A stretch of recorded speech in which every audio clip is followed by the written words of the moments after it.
the root of it right here on KLYC. Wow, it is a good morning, isn't it? It is. That whole rainstorm thing that people were hearing about, that's a myth.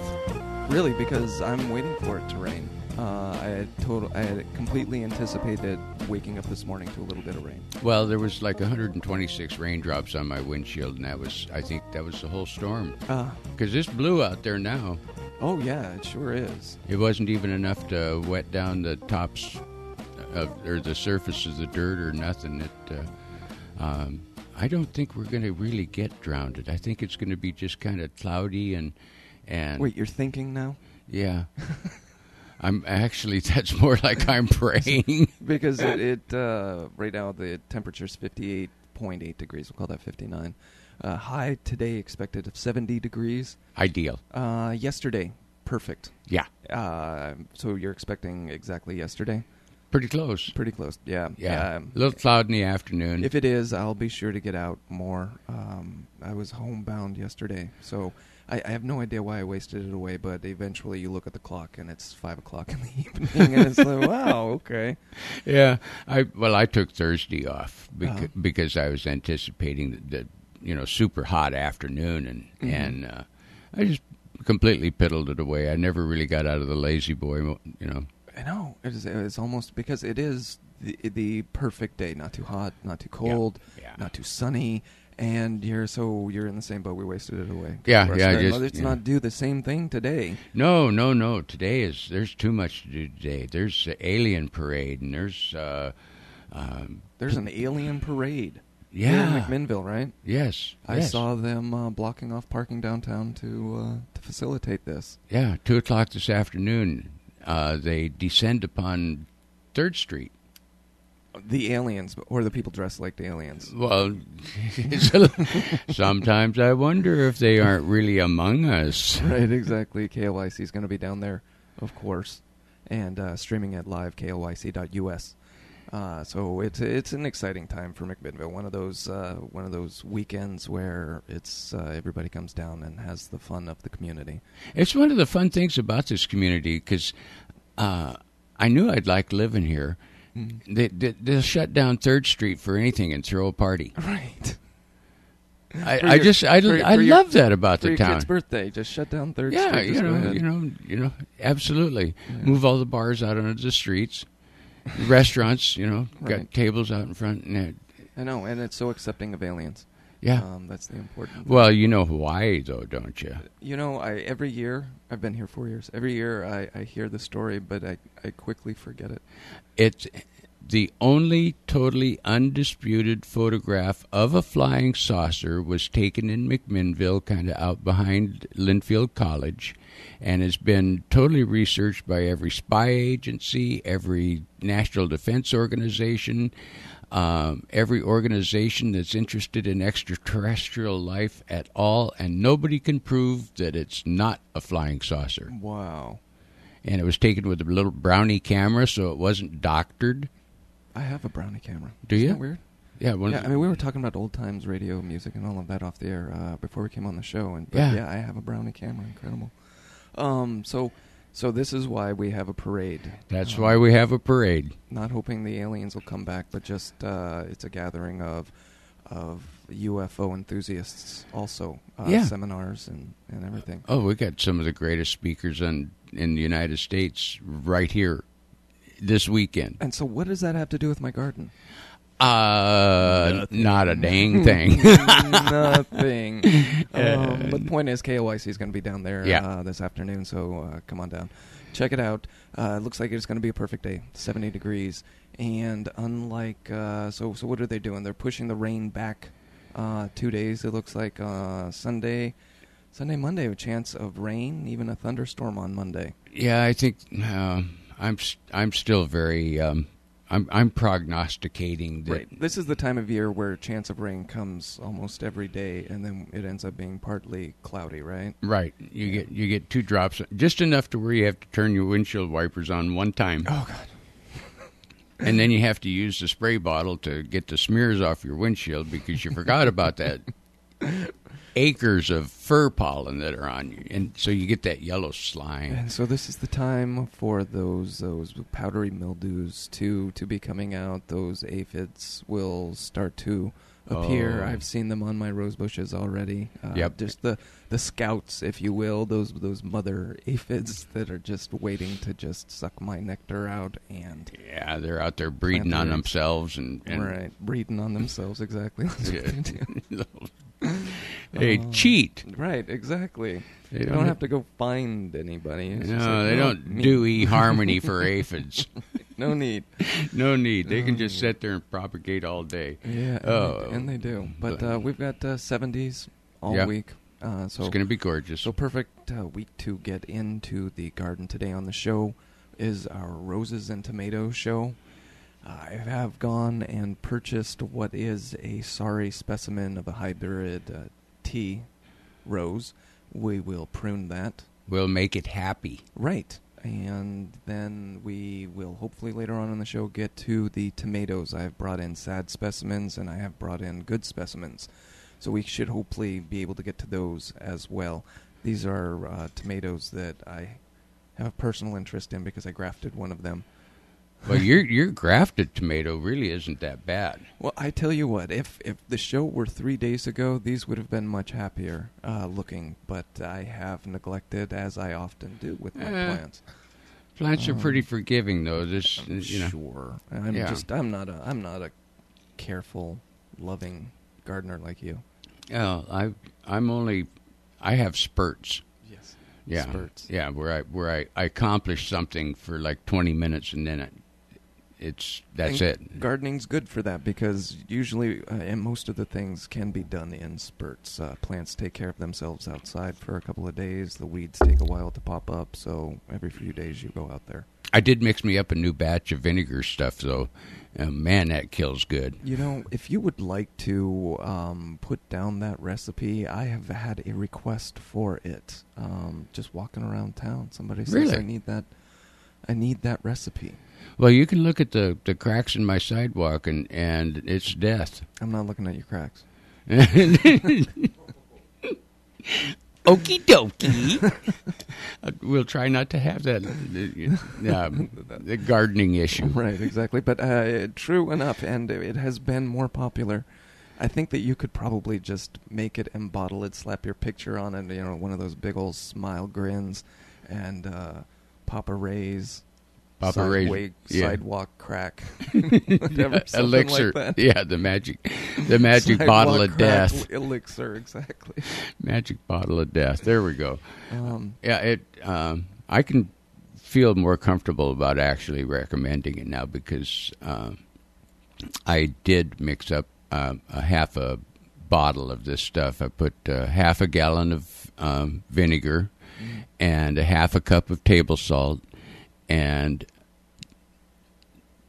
a tablespoon, rather healthy tablespoon, full of just dish detergent. Soap, because that's what sticks just it to soap. It. So all we're looking at is a half a gallon of vinegar. Yep. Tablespoon of soap. And how much salt did you say? Half a cup. Half a cup of salt. Yeah. And then, bam. And then mix it up so that the salt really, really dissolves because you don't want it clogging the nozzle on your sprayer. But it dissolves very quickly. You just keep swishing it, and pretty soon you got just nice clear vinegar that... it sounds like it'd be a heck of a marinade. Without the dish soap. Sure, vinegar and salt, that doesn't... It's almost like a salad dressing. Why don't you throw some sour cream in it, and you got her. Some rubbed thyme in there. Something like that. But no, it really kills stuff really well. Mm-hmm. And I tried it against a commercial weed herbicide, weed killer, and the commercial stuff took like about 3 days on the section that I sprayed. Oh, yeah, and the part that I sprayed with just the vinegar was like a day and a half. Come on. And that was even with the I did it when it was really hot last week, and so I got my most effective. In all fairness to the unnamed brand, it is a pretty strong solution of vinegar and salt. I mean, it's you're salting the earth. There's a term for that, it's some nasty stuff. Whereas the store brand is that's a milder salt solution. Well, they dilute stuff out so much anymore. And I think it's partially because they just want to sell more of it. And they could, sure.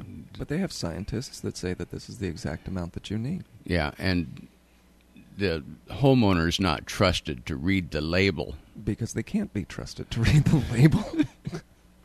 As often as we say, please read the label. Not everyone does do that. No. It takes a lot of time. Yeah, you got to hold it up real close because it's in real fine print. It's so small. Oh, yeah. Oh, don't spray the dog. Oh, okay. 6-point font. Yeah. So let's take a break, Ray. Yeah. We'll get that rose garden set up here on the table, and we'll start talking about those roses. So if you are interested in talking about that, you can give us a call because Ray knows the number. 503-434. No. 435. Okay, 503-435-1260. That's right. And you're listening to The Root right here on KLYC. AM 1260 KLYC, and we do want to thank Recology Northwest Greenlands for being a sponsor of To the Root of It. And we are right now at Recology talking to Nick Olheiser, the supervisor lead here in McMinnville. Nick, thank you for sponsoring the program. Thank you very much. So you and I were talking just before we started making this interview, was that the weather's been kind of crazy, but we're going to be heading into spring. What's going on now at Recology? So what are you selling right now here in this time of year? We're still selling pretty much all of our in-yard products. It'll range from anywhere from a rock to all the barks. We have soil mixes, the compost. We're still doing the concrete mixing station services. We still have the blower truck services and delivery services pretty much anywhere in the local community, even some of the out communities as well. What are your prices? They're going to range from anywhere from about $15 for the half yards all the way up to the $30, $35 range for a full yard. Now, one of the nice things about having Recology here in McMinnville, it's very convenient to come down and get a truckload. Or how small quantities do you sell? As far as in-yard pickup truckload, we go all the way down to half yard, and then we go up to however much you want to take at once, and you can come back and make several trips and get as much as you need, or if you're wanting to save a little bit of time, we can go ahead and deliver that right to your doorstep. And how do they contact you? Be either through the phone, which is 503-434-1671, or as well, we also have our new website all set up, which is compostoregon.com. It has all of our pricing and on hours as well as our address. And your hours here at Recology Northwest Greenlands in McMinnville? It's going to be 8 to 4, Monday through Friday, and then Saturday is 9 to 4. Talking to Nick Olheiser, the supervisor lead for Recology Northwest Greenlands, sponsor here of To the Root of It on AM 1260 KLYC. From the really great beer brewed in the room next door, to the tantalizing menus of pulled pork, Reuben, or try the bangers and mash, local sausage grilled to perfection, served with hand-mashed taters, caramelized onions and peppers. And tomorrow, there may be another surprise on the menu. You've arrived at the Granary District and the Grain Station Brew Works. For lunch, dinner, kick back and watching the game, or enjoying a brew with some friends. You can't beat the unique, historic old barn feeling for taking a break and having a good time. Smell the freshly ground coffee. Enjoy eating meals prepared from the freshest foods. Like Oregon, it's historic, unique, and a fun down-home place to be. Just a stone's throw from downtown at 8th and Alpine in McMinnville. Once you try the Grain Station Brew Works, you'll be back. See you in the barn. Grain Station Brew Works, McMinnville. Hey, it's time to get your wheels ready for summer vacation, and Davison Auto Parts, home of Napa Know-How, is ready to help. To keep you going, Valvoline Conventional or Max Life Oil, only $3.59 a quart. And to help you stop, you can get up to a $50 rebate Visa card with qualifying brake purchase. To keep you pulling, buy any in-stock hitch and get a free combination ball mount. This is also the season for rebates. On spark plugs, save up to $2 per plug for AC Delco after rebate, and save $2.50 per plug for Autolite Extreme Performance Iridium plugs. Keeping you on the road with Napa know-how, Davison Auto Parts, Staten, Woodburn, Sheridan, and McMinnville.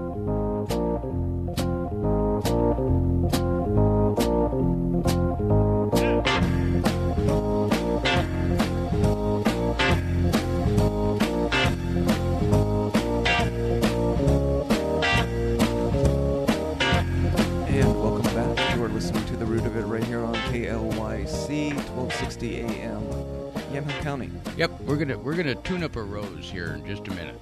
Oh, I know we're going to, and we've got this lovely.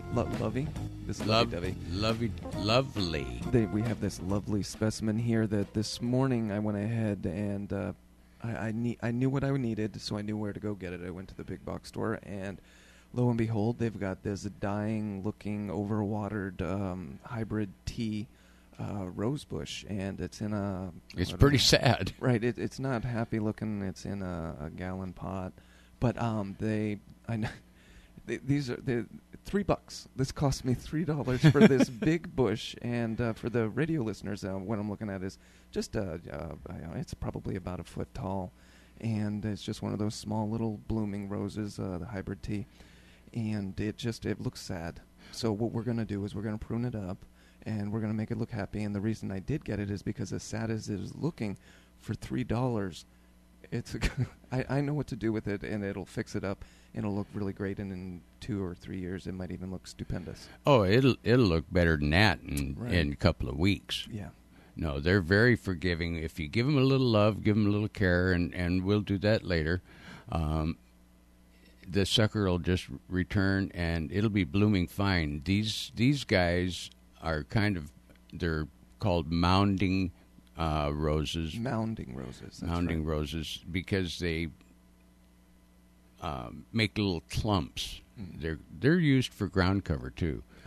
They'll spread out a little bit. Mm-hmm. So if you had like 3 or 4 of them, you could cover a lot of area with these beautiful mat of. This one is called coral. Got to read the label. Always read the label. Coral drift. So I'm thinking it's going to be all rights reserved. All rights reserved. Oh yeah, there's even a disclaimer on the back that. And it's something that we should talk about also when you're picking out your roses. A lot of these are patented. That means that someone has created them, genetically distinct, and they own the rights to the propagation of it. So you will often find on some of these labels, you cannot propagate this asymmetrically, as this one says, or otherwise, because then that's a violation of the patent. Asexual propagation without proper authorization is prohibited. Exactly. Right there. It's some of that little stuff that you got to read. Right, exactly. And that's really important. And so because somebody put a lot of time and research into making this specific genetic... Yeah, don't graft it onto the stem of the dead one. It's a plant, right? Yeah. It is a plant. It grows, right? It's a $3 plant. It's a replacement plant. Right. So as long as we're on the same page as that, just read the label, obviously. Read the label. So we're looking at this sad thing. Down at the bottom, we've got a bunch of dead leaves. They are in various shades of green and yellow and dried, nonetheless, which is pretty indicative of overwatering, right? It's just those cells burst. They're quite necrotic on the ends. They're black, and that's genuinely a bad sign. Oops, my bubble's off. No, you're all good. Yeah, and but it's just been drowned, and which often happens, and that's what we talk about is if you're in one of those big market stores where they're every day, each shift they water them. Maybe twice or something like that, and they're made to look pretty. So that, and right now the rosebuds are coming up, so they do serve that purpose, and they sell enough of them so that by the time this sign starts to show, they've only got a few of them left.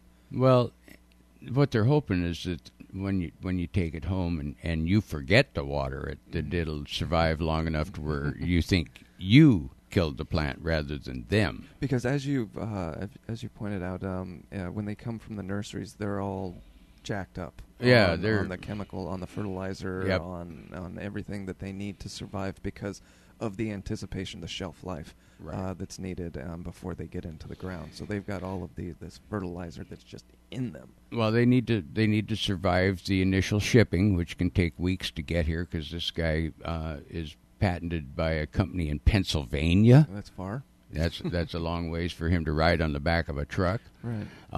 And so they bring it out, and then they anticipate it setting in a warehouse for a while, and then it goes out to the store, and it sits there for a couple of weeks. So they need to have it fertilized well enough to make it through that trauma to get to your house. And look pretty doing it. Yeah. Right. So yeah, exactly. And this probably really did look good when it got there. Mm-hmm. And it will look good as, and it's probably really grateful that you bailed it out. You rescued it. It saw you come and go, oh, right. I'm going to go home with him. Right. Little does it know. It's going out there by the raspberries. It's going out there, that's for sure.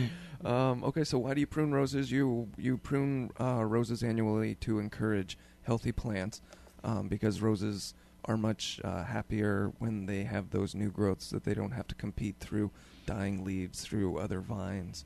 Well, roses tend to bloom on new growth as well. Mm-hmm. So if you want more buds, you got to trim off the old stuff. That's just the bottom line. Mm-hmm. But roses are very forgiving. It's pretty hard to prune a rose. These little so you can over prune the rose. You can cut it down to the bottom, let's say, but it'll come back. It'll take a season or two, probably two. But in 2 years, you'll have your rose back. Oh yeah. So you got to get off the dead canes, the dying canes, and the diseased canes.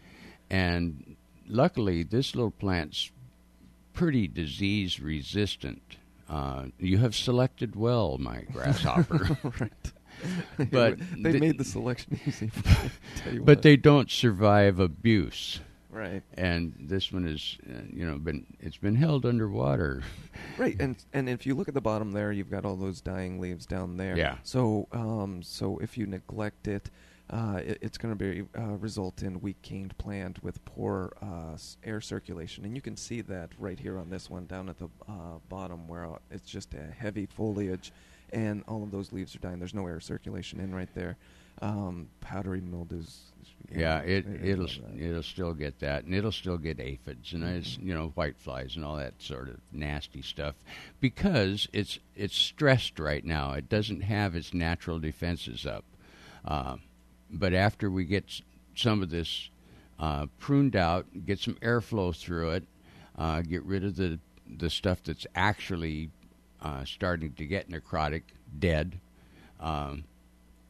And within a couple of weeks, this guy will start blooming for you and be really, really good looking on the porch or the patio or wherever it ends up living. So when is the best time to prune normally? I mean, we're pruning today because it's right here. This is first aid. Right. Yeah, we're triaging this little guy. Triaging the rose. It's come to the Ray and Kyle emergency room for roses. Right. So, but normally mid-February, March. Yeah, normally any time between the middle of February and the middle of March is when you take them down to a fairly 6 to 12 inches and separate it out to the 3 to 5 healthiest canes. And it looks pretty scraggly when you get done. It looks so depressing when you do it. It really does. It looks very depressing. But you wait until it gets like the very first little bud breaks. Mm-hmm. Doing it earlier than that will cause it to think that it needs to bloom. And then you run into the possibility of things getting frosted and really damaging your plant. Because it is going to encourage the growth, and that's why you're pruning, because the plant thinks, well, I better put up some more leaves to get the energy. Yeah, they trimmed off that rotten limb over there. I think I'll just sprout something. Put it right there. Yeah. So that's why you're going to prune it. So why don't we take another break real quick. We'll get the pruners out, maybe talk about pruning pruners and how to select the proper pruner. Yep. But for now, you're listening to The Root of It right here on KLYC. AM 1260 KLYC, To the Root of It, and sponsor for To the Root of It here is Recology Northwest Greenlands, having a facility here in McMinnville. We're talking to Nick Olheiser, the supervisor lead. Now, Recology Northwest Greenlands has undergone a bit of a change in their corporate structure and their name and so on and so forth, but they're still here in McMinnville, still here to provide quality mulch and garden products. Yeah, absolutely. About 3 years ago, we were purchased by a San Francisco-based company called Recology. Basically, it's just been a rebranding for us in a sense. We've changed a few of our processes that we do here on site. Other than that, everything's the same. We still offer the same services, the same great staff, and the same competitive prices as well. So if you need something in mulch for your garden, your operation, come down here to Recology. Now, when people talk about Recology Northwest Greenlands, what do you want them to think of as what you provide or the company? I want them to realize that we are the new face of composting in a sense. This is kind of where the industry is shifting towards the more organics side of it, and I want us to be the front runners, and I want us to be more involved in the community, and I want them to know all about us when they hear our name. And where are you located? What are your hours? 2200 Northeast Orchard Avenue here in McMinnville, and hours are going to be 8 to 4 Monday through Friday and 9 to 4 Saturday. Talking to Nick Olheiser and Recology Northwest Greenlands, the sponsor of To the Root of It, right here on AM 1260 KLYC. Barb's American Cafe in Lafayette, open for business 6 to 3 daily, ready to serve you good food and generous portions. Right on Highway 99W on the south end of Lafayette. If you're looking for good home-cooked food and, as I said, generous portions, you found the right place, Barb's American Cafe. Mention the KLYC radio special and get $2 off any meal at Barb's American Cafe in Lafayette. Customers say they come back time and again for the good food and their friendly service. Like them on Facebook and like them in person. It's Barb's American Cafe, Lafayette. Does pain from hip arthritis keep you from walking or doing the things you enjoy? Has anyone ever suggested that you might benefit from hip replacement surgery? I am Dr. Mike Vesley, the medical director at the Joint Replacement Institute at Willamette Valley Medical Center. We can help you get back to the things you enjoy. If pain from hip arthritis is limiting you, please call me to schedule a consultation at 503-435-6571.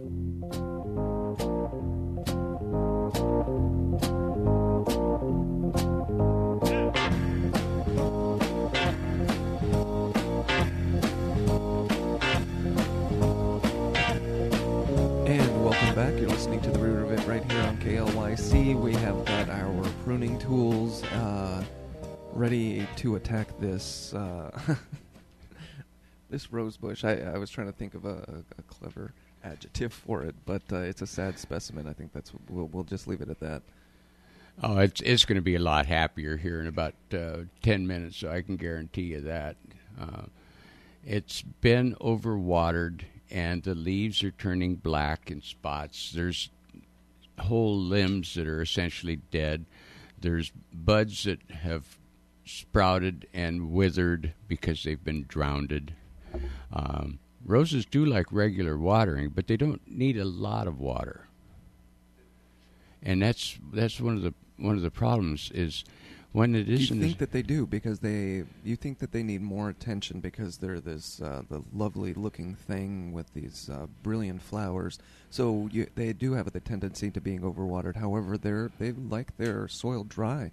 Oh, really do, and more dry than moist, even. Well, unless you're going to throw a little Miracle Grow on them, which during the blooming season they do need to be fertilized a little bit. A little bit of that phosphorus, potassium, to keep the buds being stimulated. Mm-hmm. But there again, you don't need to throw a quart of fertilizer on a 2-foot tall plant. Right. A quarter of a cup would be fine. And, like every 6 weeks, 8 weeks is fine. I have never fertilized my pot container roses, and I've had them for 3 years, and I've never dropped any fertilizer in there, and they seem really happy. So I don't know if that says anything about the soil that I used back then. Well, it does kind of. Yeah. It says you started out with good soil to start with. Right, exactly. Which is fine. So let's get to this pruning. We're going to talk about pruning tools. You are going to need... I love how you pulled out your Swiss Army knife there. And oh, my favorite is the nail clippers. Those scissors. And the reason that we're not going to use those is because it's best to use a clean pruning shears. And the ones that I have right here. And then also, let's just mention how much... You've got those shears of yours on your knife there. But pruning shears are really an important investment, I feel. Yes, you don't want to damage the plant while you're pruning. I mean, all you want to do is just clip it off clean. You don't want to... And you want to have sharp tools so that when you clip something, it doesn't shred the bark. Right. Or the cambium. Nice, sharp tool, clean. You use just an alcohol and rub that on there so that you're not... And you want to do that after dealing with each plant because you don't want to spread any possible bacteria, viruses in doing that. So important to not use your toenail clippers. Yeah. Army knife. Hey, I've done that. Right, I've seen it. So the important rule for me when you're picking out pruners is get the best you can buy. The most that you can afford to purchase, then you get those ones because they're going. If you get the good set, and I'm holding up a pair of $20 pruners, and these work really great because I have to pull less, so it's less strain, and you can take them off and sharpen them that way. So that's why I like these kinds. Well, they'll last you the rest of your life too, right. Unless of course you lose them in the recycle bin. Mm-hmm. And that one's happened too. Right, and so I say these are the $20 ones, and these are, I would consider these my disposable ones. I've actually got $60 versions. Really? Yes, but I've had them for 3 years, and they last perfect. It just takes a little honing each that would be the season. one I dropped into the green bin. Or somewhere, right? These are the lower model, same company, same brand, but the lower model, but they work just as well.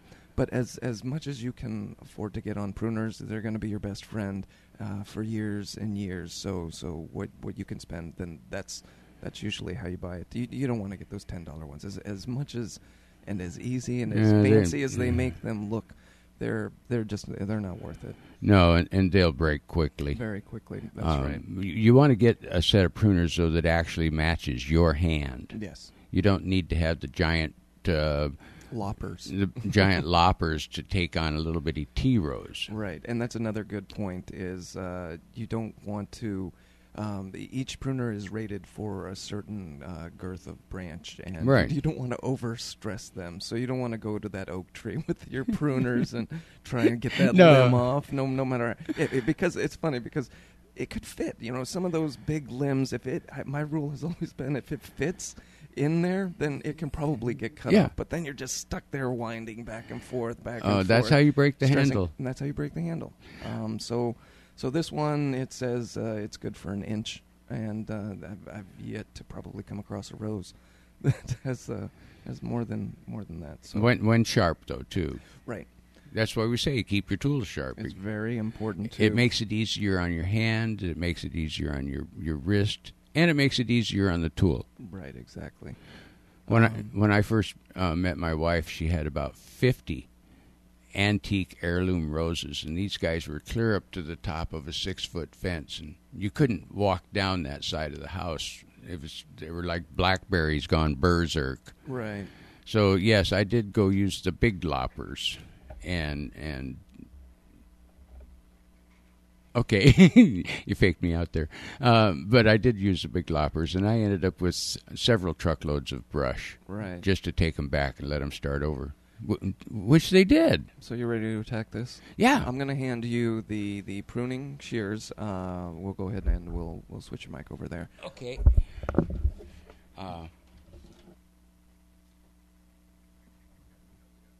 Oh, you were on that mic right there now.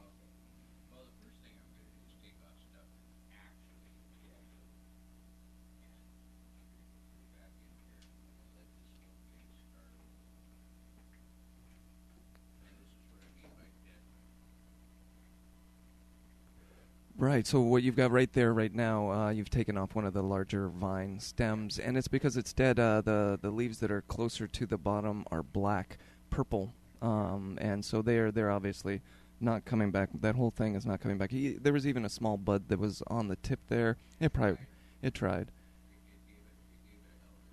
Right, but there's nothing there.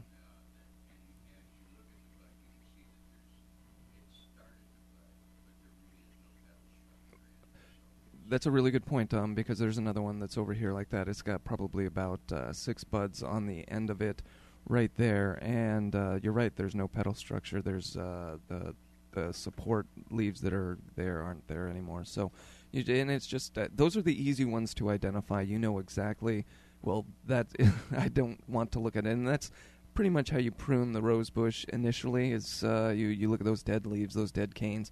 You just take them off. What I'm surprised to see is I don't see any black spots on any of these dead leaves, though. As dead as they are, there's no black spots. There's no sign of any disease at all. This is just strictly over cared for with the water.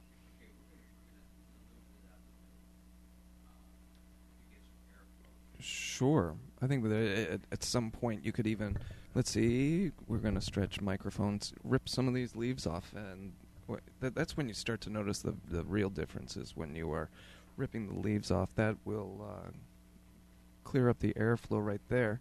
And we decided to not use gloves while we're pruning this, because the gloves that you had in your truck, those big, thick leather gloves that aren't tight-fitting, they're not form-fitting, so when you're dealing with something so small and delicate, they're as helpful and preventable as getting a thorn like I just did is. They're not really helpful there. They get more in the way. But if you've got those snug-fitting coated gloves, those are the ones that I like to use, especially on these small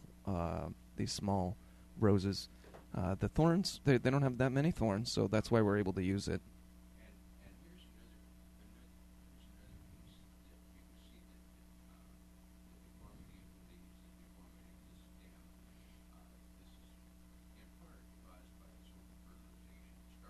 Mm-hmm.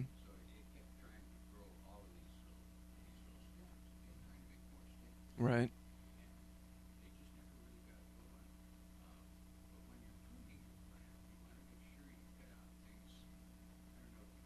No, what are we looking at? So you have 2 limbs that are intertwined right there. Oh, so they're growing around and through, and so if they're rubbing against each other, you do, because they're gonna.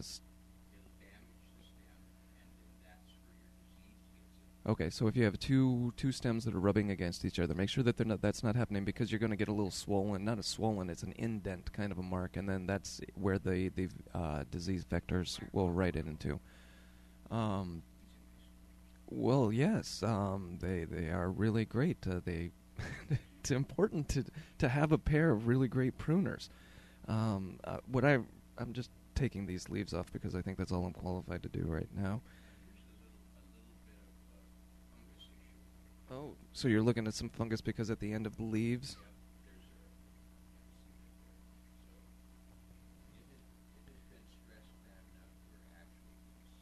Yeah, no, I see your point. What I feel like I'm looking at, though, is over-fertilization, because you've got that chemical burn on the end of the leaves.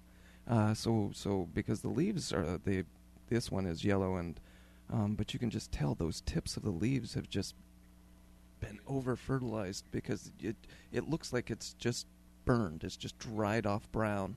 The vein itself in the leaf is green. Right, exactly. Mm-hmm.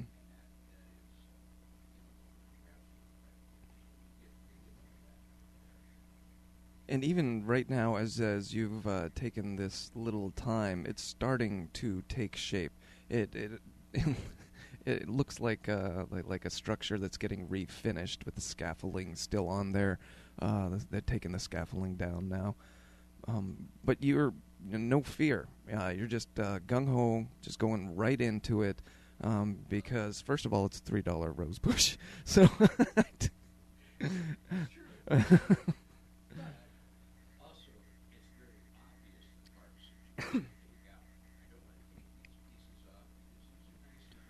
We've got a few. We've got several long stems that actually, at the end of these stems, they have 7, 8 buds that are they're just red buds waiting for any excuse to burst. And I think the excuse that we're going to give them is to put them in to new soil. And you're right. And cutting them up as soon as we put this in soil, within 2 days, those will be flowered. All this stuff will just go scrying. Yeah. We'll get this stuff out. And it looks really great so far. I do fear the aphids, and we can probably talk about them really quick too, because we are starting to see signs of them. One of the myths about aphids is that they're going to suck your roses dry, and you'll be left with distorted leaves. And that actually isn't the case, because there are species of aphids that do that. So, for instance, the broccoli aphid and the coal aphid, they will go ahead and suck the sap out and distort those leaves. However, the rose aphid doesn't have that effect. They just look really bad, especially when they're all grouped together. Because right now, what we're seeing at my roses at home are you've just got 3 or 4, half a dozen aphids on each rose bud towards the top. And as we talked about earlier, they'll just go ahead and start propagating with themselves.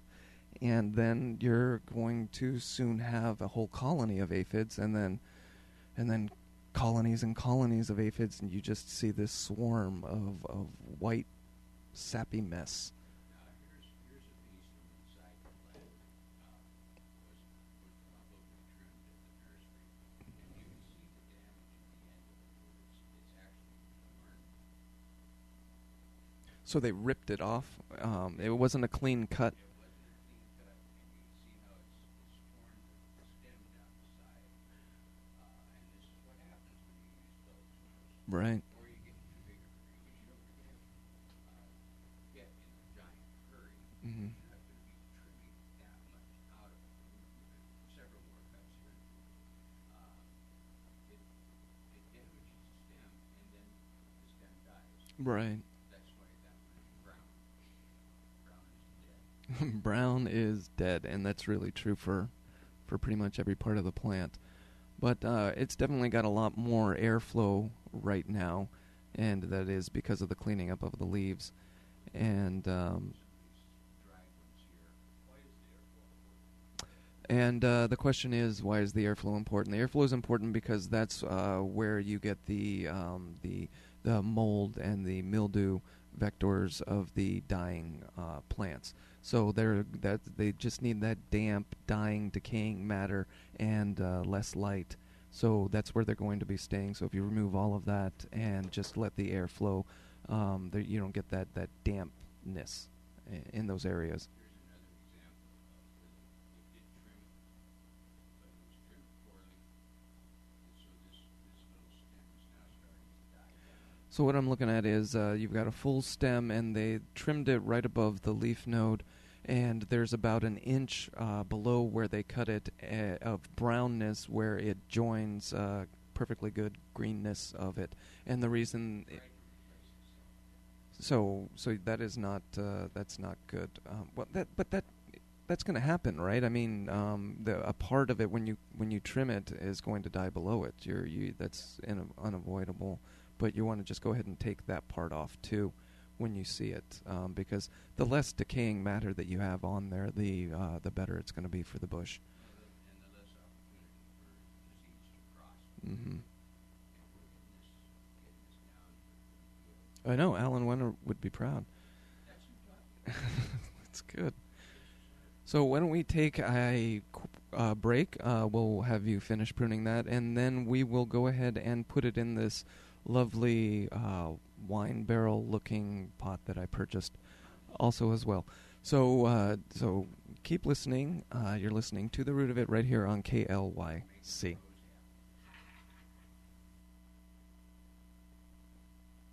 60 KLYC. We want to thank Recology Northwest Greenlands for sponsoring To the Root of It. It's because of their financial support makes it possible for us to have this program on the radio. We very, very much appreciate it. Talking to Nick Olheiser, who is the project lead at Recology Northwest Greenlands in McMinnville, there is a shift in the industry towards more organics, more naturals, and not chemicals and pesticides and unnatural fertilizers, but getting back to nature, right? Exactly, yes. We're trying to get away from the man-made fertilizers that are so often used nowadays, trying to shift more into the organics and trying to educate individuals on the long-term benefits as well as the short-term benefits of organics. It's not good for just a year. It's good for 10 years. It's helping to restructure the soil, and it's not just providing instant nutrients. It's good in every way. And it's also a lot safer to handle. Absolutely, yes. It does not have, like you mentioned, the chemicals, the pesticides in it. So, yes, it's completely organic. Everything out here is OMRI listed, and it's good to go and put directly in your soil. So come out here with your pickup truck. What kind of containers should people come out? Pickup truck, dump truck, what? We can do pickup truck, dump trucks, trailers, whatever you have. You can also we do 5-gallon bucket sales if you just need something small for just a little in-house garden or backyard garden that you may have. We can do 30-gallon containers, whatever you have. We'll make sure we meet your needs. And phone number, do you have a website or a Facebook page? Yes, we actually just got a brand new website all up and running with our prices as well as our hours and our address, and that's at www.compostoregon.com. And again, phone number? 503-434-1671. Well, Nick, thank you very much. Thank you very much. AM 1260 KLYC, talking to Nick Olheiser, the project lead at Recology Northwest Greenlands in McMinnville, sponsor of To the Root of It on AM 1260 KLYC. Hi, this is Bruce Huffman from Hillside. Did you know Hillside Retirement Community's Terrace Health Center is not for Hillside residents only? Our skilled nursing, assisted living, and memory care communities are open to the public. Call today to schedule a tour of these recently renovated communities. We currently have openings in memory care, assisted living, and skilled nursing. Whether you need someone to help you get ready for the day or manage your meditations or provide rehabilitation to return you to your home, Hillside has the community that is right for you. Come see for yourself how wonderful living in our community could be. Call 503-472-9534. That's 503-472-9533 today to schedule a tour. Thanks for listening.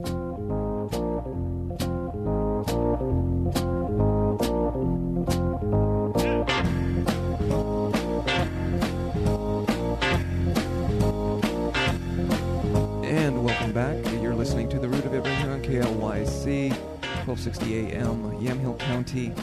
We have done this road's justice. We have got the airflow going on it, and we have been trimming off the air.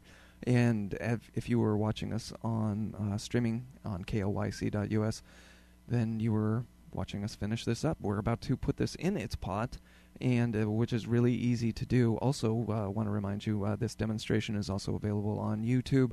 Just go ahead and go to youtube.com, search KLYC, To the Root of It, and it will pop up. There are going to be roses to see.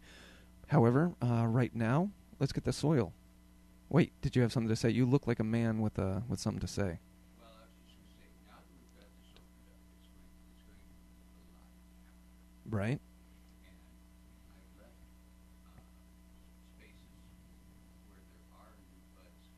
Mm-hmm. Because there will be new buds coming throughout the summer. This will keep blooming, hopefully until Labor Day. Let's see.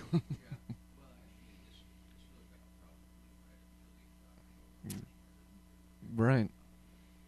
And it will be absolutely delightful. All you have to do for the rest of the summer now is, if you have a clump of these. And these being buds. Buds, a clump of buds that are spent and the petals start to fall off. Just trim off that part. That's what we'll all be doing throughout the summer is trimming off that dead, because these roses that are about to pop open, They'll be open in 2 days, and they'll be done in a week, and they'll be ready to be cut off, and hopefully new growth coming up. Well, here's a good example. I would hold. You've got a really large cane there, about a foot long. Yeah, but there's all these new buds are down popping at the out. bottom, you can see these. That's you where can see these latent buds. The definition of latent is hidden. But there are latent buds that are looking for any reason to pop out. They just want to be notified. And when you trim above them, that's all the reason that they need. So that's why we're pruning them. And now I'm gonna clip this. Wait, oh my gosh! I'm gonna clip this. What happened? Yeah, well, because you see this little blossom. No, the camera sees it. Oh, camera sees. Yeah, you don't need to see it.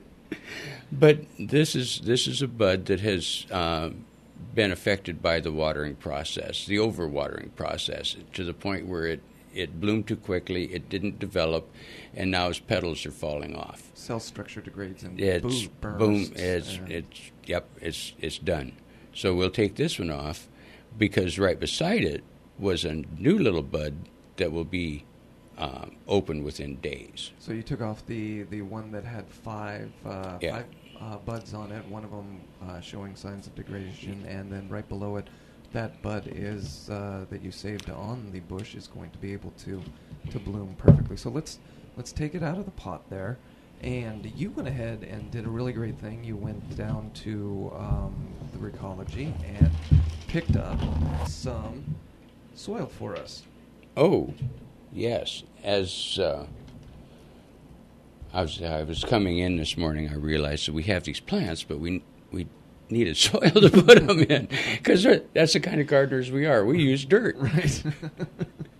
But anyway, so I stopped off, and the nice lady there says, "Oh, yes, you need some dirt. Grab a bucket full." Right, and as we've taken it out, we've taken the rose bush out of the gallon black pot that it came in. I am looking at obvious signs of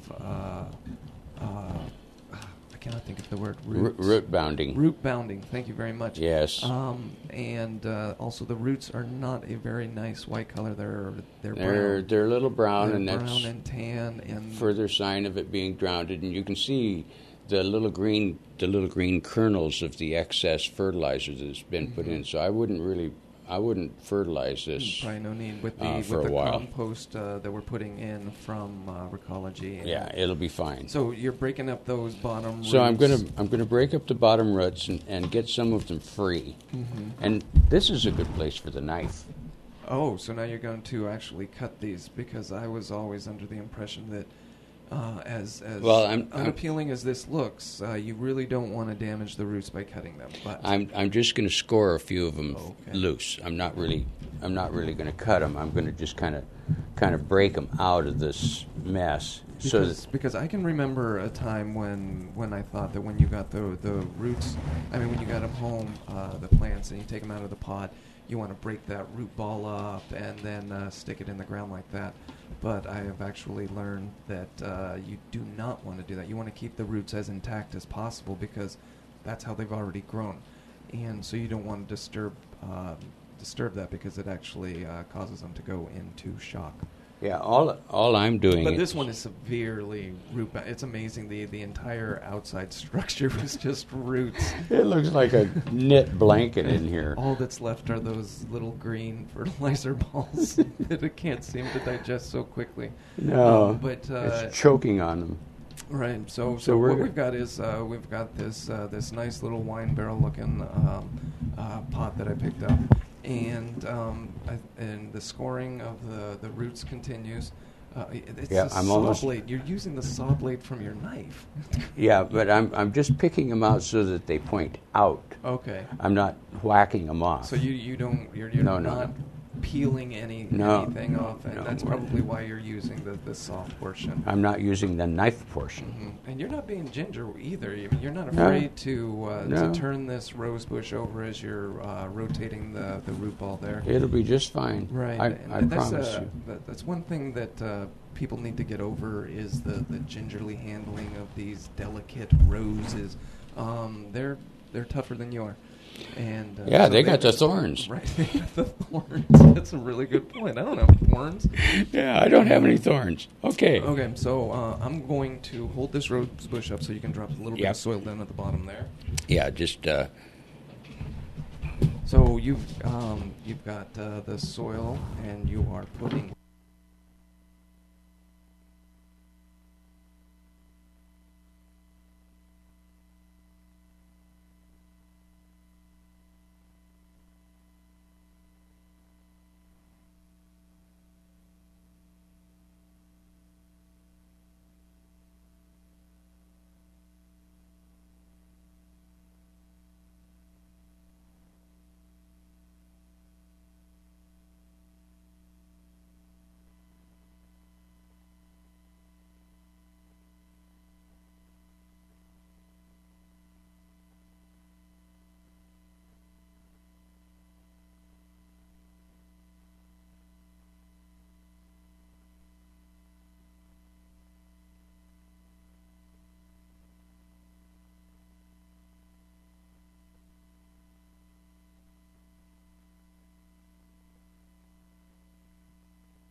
Yes, that's the sound of a heavy pot on the Ka-thump. Ka-thunk.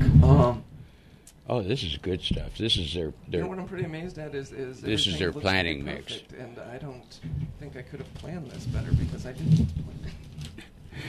I mean, this is the stuff I use in all of my big pots. And I just put it in straight. I don't mix it with nothing. When I was mentioning earlier about the unfertilized roses that I have had for about 3 years in containers, this is the stuff that I used for that.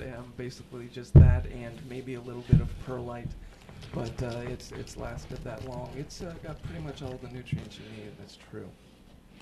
And so. It unfortunately, it doesn't look like it covers all the way up to the root crown, which I think we can get by with. Well, ideally, you'd want to be at least above the root ball soil level. Yeah, it's There's the crown right there. There's the crown right there. So we're just even with the crown right now. Yeah. And I'm going to press this down a little bit so that the roots all have contact with the dirt so they can start. And this is actually fairly moist. I mean, it's. We've gotten dirt all over the radio station right now.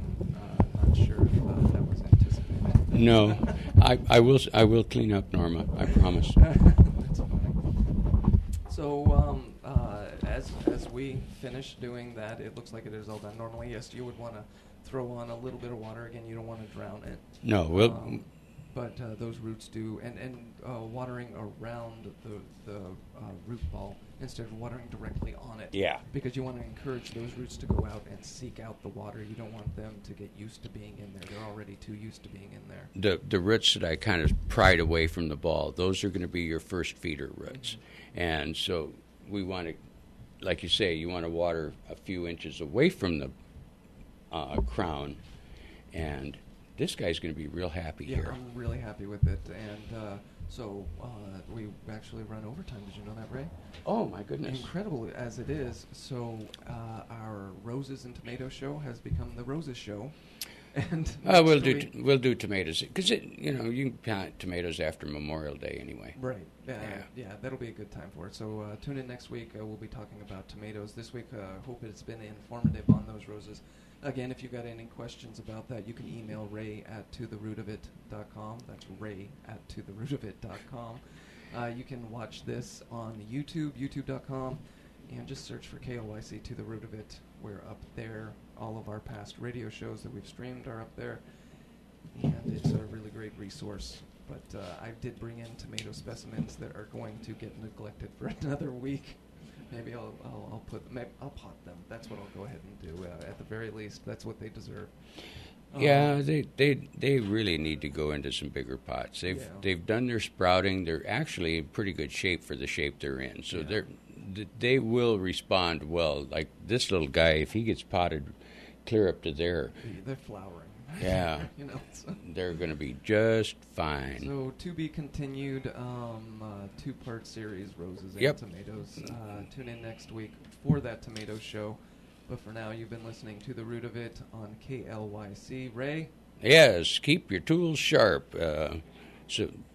But wear gloves so you don't cut yourself. You're listening to KLYC.